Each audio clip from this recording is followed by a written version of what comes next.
Class 9th students, मैं अनामिका घोष आज आपको हिंदी में मैं हिंदी साहित्य का इतिहास पढ़ाने जा रही हूँ। प्रत्येक वस्तु का अपना इतिहास होता है, यहाँ तक कि इतिहास का भी एक इतिहास होता है। कोई भी इतिहास एकाएक अपने विकास की चरम स्थिति तक नहीं पहुँच पाता। इसके लिए एक या अनेक इतिहासकारों को क्रमशः सामग्री संकलन, वर्गीकरण, विश्लेषण, संश्लेषण आदि की विभिन्न प्रक्रियाओं से गुजरना पड़ता है। अर्थात इतिहासकार जो होते हैं वह इस इतिहास को ढूंढने के लिए किस हिंदी साहित्य का इतिहास कब से शुरू हुआ, क्या हुआ, इसके प्रूफ्स ढूंढते हैं, फिर उसको वर्गीकृत करते हैं, फिर उसका विश्लेषण तथा संश्लेषण करके फिर एक इतिहास लिखने की प्रक्रिया प्रारंभ होती है।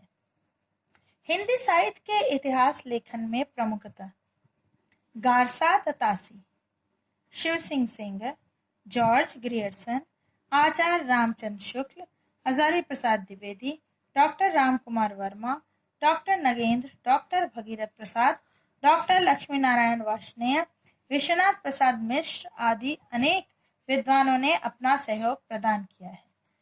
परंतु आचार्य रामचंद्र शुक्ल के इतिहास लेखन के पश्चात परवर्ती इतिहासकारों ने आचार्य शुक्ल के इतिहास को ही अपना आधार बनाया है।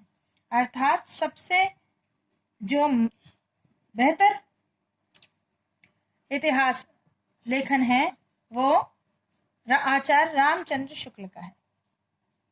हिंदी साहित्य के इतिहास लगभग 1000 वर्ष पहले प्रारंभ होता है।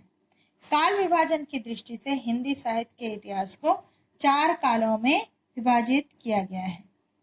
आदिकाल या वीर गाथा काल, दूसरा मध्यकाल या भक्ति काल। यह 2 पार्ट में डिवाइड है, अ पूर्व मध्यकाल, ब उत्तर मध्यकाल। तीसरा आधुनिक काल। पहला आदिकाल या वीर गाथा काल संवत 1050 से 1375 तक। मध्यकाल या भक्ति काल संवत 1375 से 1900 तक। इसका 2 पार्ट है, इसलिए पहला जो भक्ति काल है वह डिवाइड है, संवत 1375 से 1700 तक माना जाता है, और उत्तर मध्यकाल को रीति काल कहा गया है, वह संवत 1700 से 1900 तक कहलाता है, और आधुनिक काल संवत 1900 के बाद तक। इसे गद्य काल कहा गया है। आपको ये जानकर आश्चर्य होगा कि पहले गद्य नहीं लिखे जाते थे, कहानी, उपन्यास ये नहीं लिखे जाते थे, केवल कविताएं लिखी जाती थी। पहला आदिकाल या वीर गाथा काल, जैसे नाम से ही समझ में आ रहा है कि इस समय में राजाओं की वीरता या का वर्णन उनके दरबारी कवि किया करते थे। आचार्य शुक्ल ने हिंदी साहित्य के आदिकाल का समय संवत 1050 से संवत 1375 तक, अर्थात महाराजा भोज के समय से लेकर हम्मीर देव के समय के कुछ पीछे तक माना है। इस काल में दरबारी कवि अपने अपने राजाओं की वीरता के, शूरवीरता के किस्से कविताओं के माध्यम से लिखा करते थे।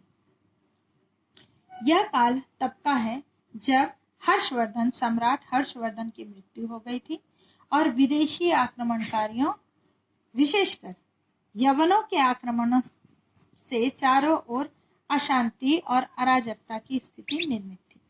अतः कवि एक ओर तलवार के गीत गा रहे थे तो दूसरी ओर आध्यात्मिकता की बात कर रहे थे।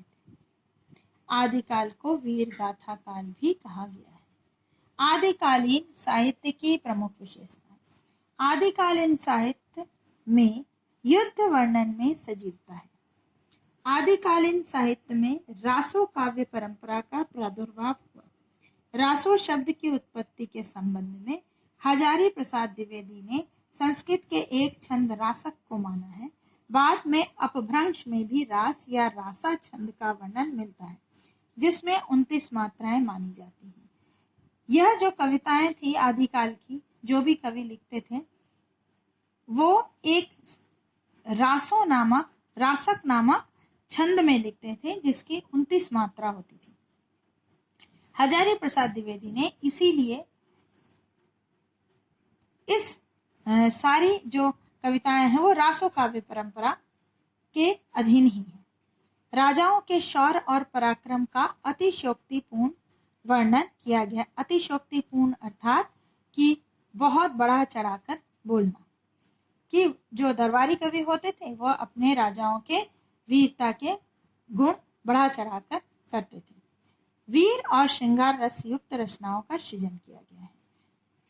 दोनों रस, वीर और श्रृंगार। अलंकारों का स्वाभाविक समावेश इस युग के साहित्य में मिलता है। कल्पना की प्रचुरता इस युग की विशेषता है। प्रचुरता मीन्स बहुत ज्यादा मात्रा में। आदिकाल के प्रमुख कवि और उनकी रचनाएं। प्रमुख कवि मुनि शालीभद्र, रचनाएं बुद्धिरास। दूसरे जिन धर्म सूरी, स्थलीभद्र रास। नरपति नाला बीसलदेव रासो। जगनीक परमाल रासो। दलपति विजय खुमान रासो। एक और कवि हैं चंद बरदाई और उनकी जो रचना है वो है पृथ्वीराज रासो। इन सभी में ही रास या रासो शब्द का प्रयोग किया गया है, अर्थात ये सभी कविताएं रासक छंद में ही लिखी गई हैं।